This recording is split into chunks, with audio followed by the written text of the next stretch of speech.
Parce qu'enfant, j'allais souvent au Corée-Vigie à Montréal. Il y avait des corbeaux. Je capotais de ces corbeaux. J'aimais ça. Donc j'ai vieilli un petit peu avec ça, les corbeaux.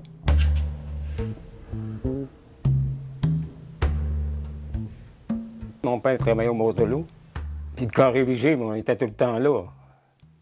Il y avait un truc pour boire là, avec des roches, là, avec les corbeaux venaient tout le temps.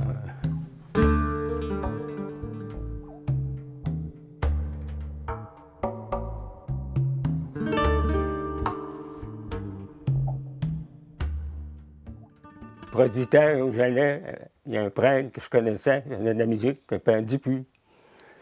Il était peintre. Il m'a initié à l'art. Puis l'atelier de mon père, c'est rue Saint-André, il faisait de la menuiserie tout le temps, tout le temps. Puis je travaillais avec lui. C'est moi qui étais un peu son assistant. Déjà, je commençais à dessiner sur des formes en bois. Puis mon père disait, qu'est-ce que tu fais là? Il n'aimait pas ça. Je travaillais pour le Canadien Pacifique. Okay. Puis l'hiver, il était sur chômage. Il faisait des meubles, il travaillait pour tout le monde dans le quartier. C'est pour ça que vous continuez à travailler pas mal le bois? Là, ça me parle. Je sais pas, quand on a un morceau de bois, je suis pas capable d'acheter ça. Tu sais, c'est pas là. Ça me parle.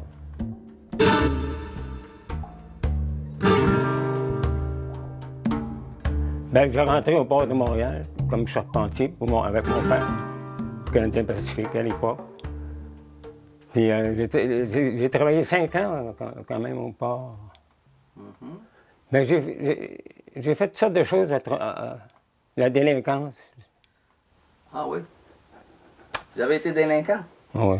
Qu'est-ce que vous faisiez sans indiscrétion? Bien, des batailles, puis j'étais chef de gang. Ah oui? La gang du spot qui s'appelait à Montréal. Corée-Vigie. Comme dans la chanson de Claude Dubois. C'est ça. Je l'ai rencontré là. Il était très jeune. J'ai souvenir encore d'une rue d'un quartier qui me vit souffrir, grandir par les années. On était 400. C'était effrayant comment c'était tough dans le secteur. Tout le secteur du bas de la ville, là, aller jusqu'à Papineau, ça faisait dur. Je ne sais pas si c'était bon ou perdu.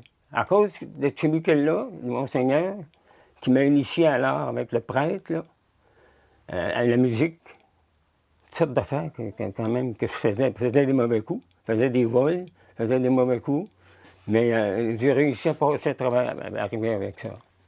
C'est ça qui m'a sauvé. Vous aviez quel âge quand le prêtre en question a commencé à vous montrer à dessiner? 14 ans. Qu'est-ce que vous avez trouvé dans l'art qui vous a sauvé comme ça? Bien, c'est fascinant de dessiner, hein, de tout le temps s'éveiller à quelque chose, aller fouiller, aller étudier, Après ça, je suis rentré aux Beaux-Arts. Après ça, à l'école des Beaux-Arts qui était juste à En côté. 65. Ça veut dire que si vous n'aviez pas rencontré ce prêtre-là, Dieu Je suis perdu complètement. Le père Dupuis, c'était un ange. Il m'a initié à l'orgue, parce qu'il jouait de l'orgue à l'église. J'ai essayé d'apprendre. Alors, de quoi, un paquet d'affaires qui m'a initié. On allait marcher ensemble, puis parler de l'art. Un gars extraordinaire.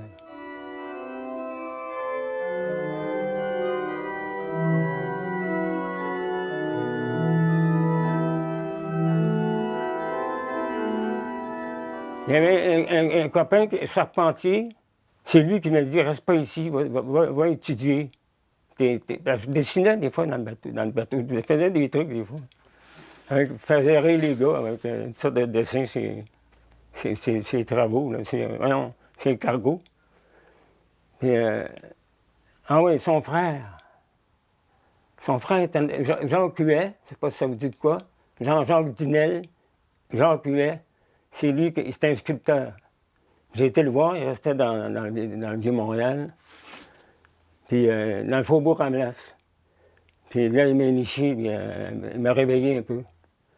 J'ai eu un accident, j'ai laissé. Là, je suis rentré aux Beaux-Arts en 65. Vous aviez eu un accident de travail? Oui. OK. C'est un travail dit dangereux, ça, là. Oui. Je suis accidenté, j'ai été opéré plusieurs fois dans le dos. J'ai été retraité automatiquement par la pension de la CSST. Fait que, pouvait me permettre. Ah, fait que donc cet accident-là a eu un impact positif d'une certaine manière dans votre... Ben, je l'ai encore. Je l'ai eu toute ma vie, la pension. OK. Fait que donc ça vous a permis de vivre de votre art, c'est ça? Les Amérindiens. Mon serpent tout le temps qui est là. Pourquoi un serpent? Qu'est-ce que ça vous dit? J'ai toujours été fasciné par les serpents. C'est mystérieux quelque part. Là, il y en a un là. Il y en a partout. Tiens. Il est cute, même la petite langue est là.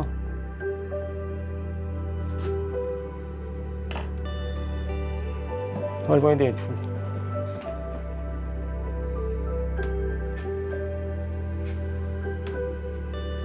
Les serpents, maintenant.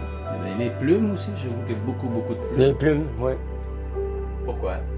Encore une fois, je vous pose toujours la Je question. trouve la délicatesse là-dedans, il y a comme des motifs parfaits. Je trouve que c'est un truc parfait. La plume. Oui. Je regarde ça, là, puis je suis...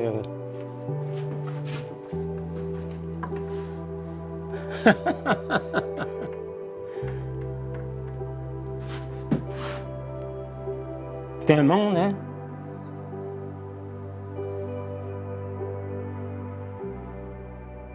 À partir de... Qu'est-ce que vous avez fait à partir de l'école des Beaux-Arts? Je suis rentré au Shell Tower, au coin de Sainte-Catherine puis l'université. Un juif que je connais, qui me connaissait. J'ai rentré là à apprendre le bijou. Ah, vous avez travaillé en joaillerie d'abord? Oui, j'ai travaillé une couple d'années. Je sais pas s'il y a des pièces ici. Ah oui, OK. Ah. C'est léger, ça? C'est fait en cire, hein? Ah, OK. Puis après, on coule en argent ou en or, ça dépend. Ça dépend de ce qu'on veut. Mais je vivais avec ça aussi, c'était payant. C'était une huître. En argent, là. OK, vous faisiez des bijoux. On avait fait beaucoup de modèles de bijoux. Regardez ici.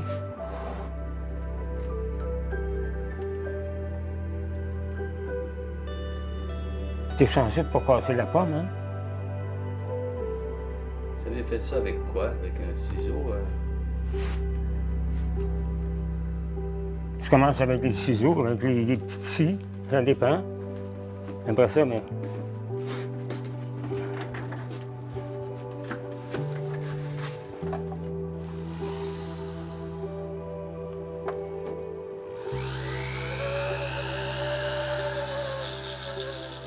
J'avais tous les outils, là. Après ça, j'ai ouvert mon atelier sur la rue Marquette, à Montréal, sur le plateau. C'était longtemps là, j'étais 12 ans. Là.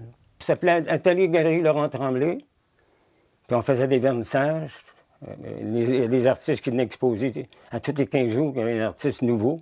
Fait que ça attirait le monde. Ça a été un lieu culturel important à Montréal, ça? Sur le plateau, c'était le seul, dans l'est de Montréal. Regarde l'atelier ici, en parle.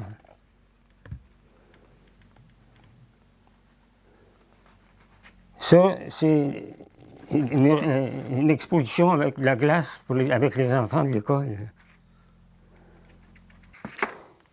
Tu sais, sur le plateau, hein, à côté de l'épicerie. C'est vous qui êtes en train de sculpter le tronc d'arbre, là? Oui. Le goélette à la sculpture et à la joaillerie. Tiens, C'est vous, ça? c'est mon fils. C'est un morceau de pierre, là. Puis après ça, je me suis ramassé ici avec Jeannette. Ça fait 30 ans. C'est elle qui vous a sorti de Montréal. Oui, Vous l'avez rencontrée à Montréal. oui, Puis elle était déjà peintre à ce moment-là, elle. oui. C'est ça. Puis vous êtes connu dans une activité d'artiste, j'imagine? Par d'autres artistes, par un autre artiste qu'elle connaissait, qui me connaissait. Elle est tombée en amour, on est tombés en amour. Tous les deux.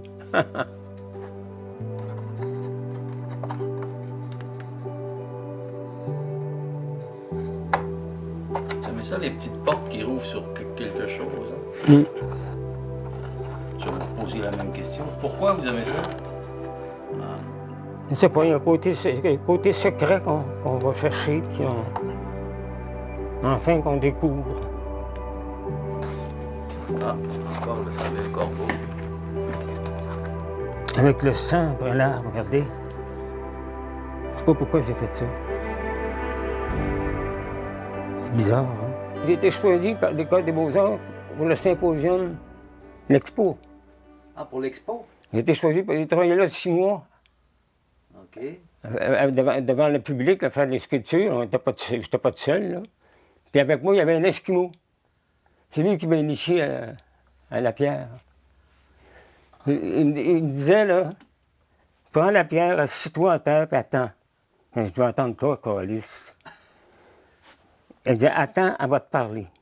Ah, OK. Il avait raison. Ça a marché.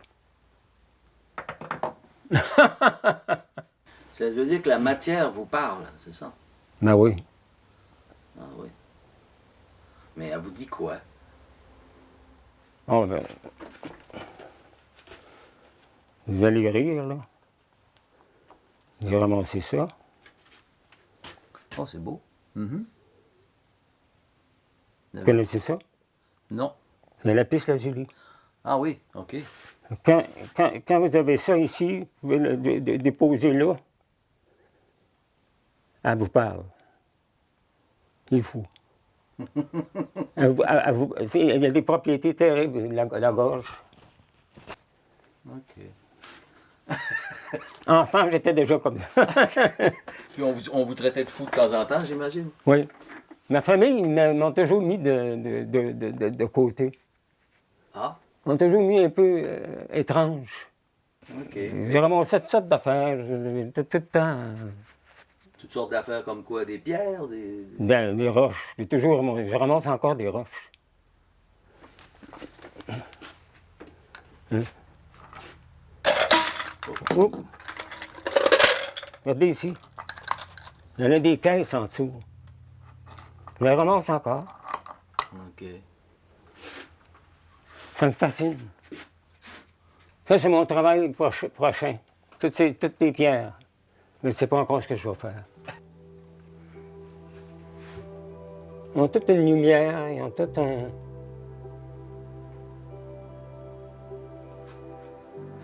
Puis quand vous dessinez avec quel... c'est du pastel, c'est quoi? Ah, le crayon. C'est du crayon. Crayon. Pas fort sa couleur. Regarde. On découvre des fois, là, regarde la teinte, c'est beau. Puis vous travaillez aussi avec des bois d'animaux, là, comme ça, là? Caribou. Le fun à travailler aussi. C'est le fun, ça, hein? Tout ça, c'est en argent.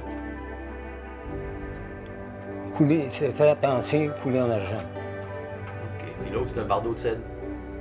Ouais. Qu'est-ce que vous recherchez, en fait?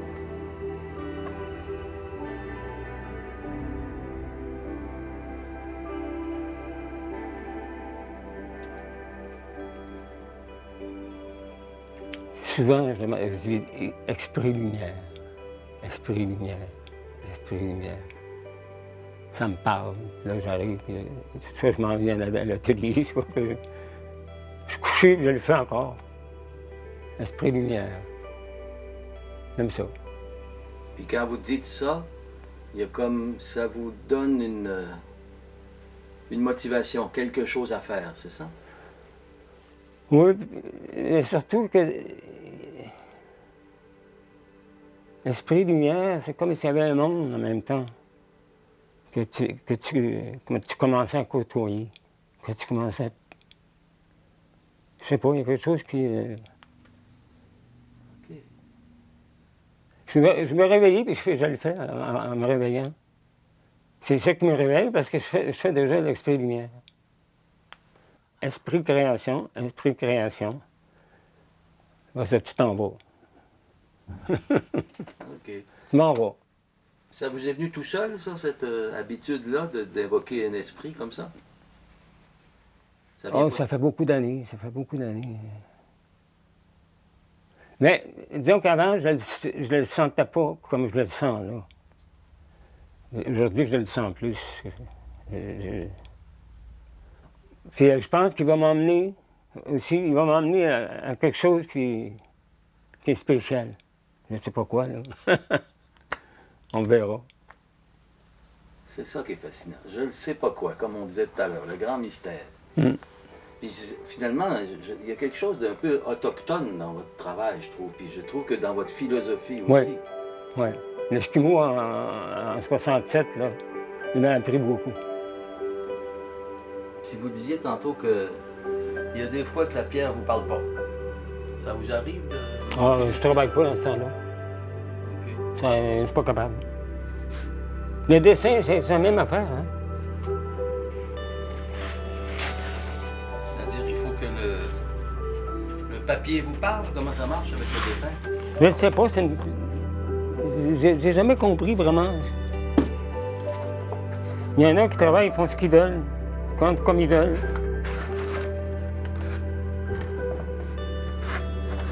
C'est cute, hein? Les plumes.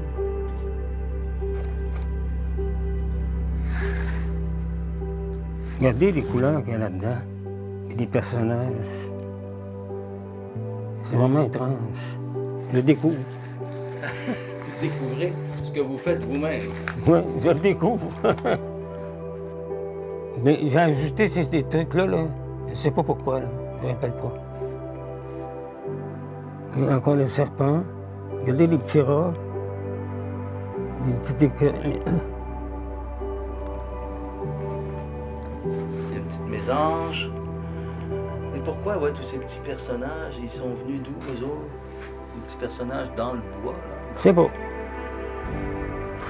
Là, c'est étrange. Je me rappelle pas d'avoir fait ça. Vous vous trouvez étrange vous-même, on dirait. Peut-être. Qu'est-ce que vous faites? J'ai pas de. Je cherche. Je cherche tout le temps. Je n'arrête pas de. Et si je suis pas satisfait, je suis pas. Ce que vous cherchez n'est pas ici-bas, c'est ça que vous voulez dire? OK. Fait que vous êtes convaincu que vous allez le trouver? Je vais travailler ailleurs. J'ai toujours dit ça, on va aller travailler ailleurs. Après votre mort, vous voulez? Oui, oui.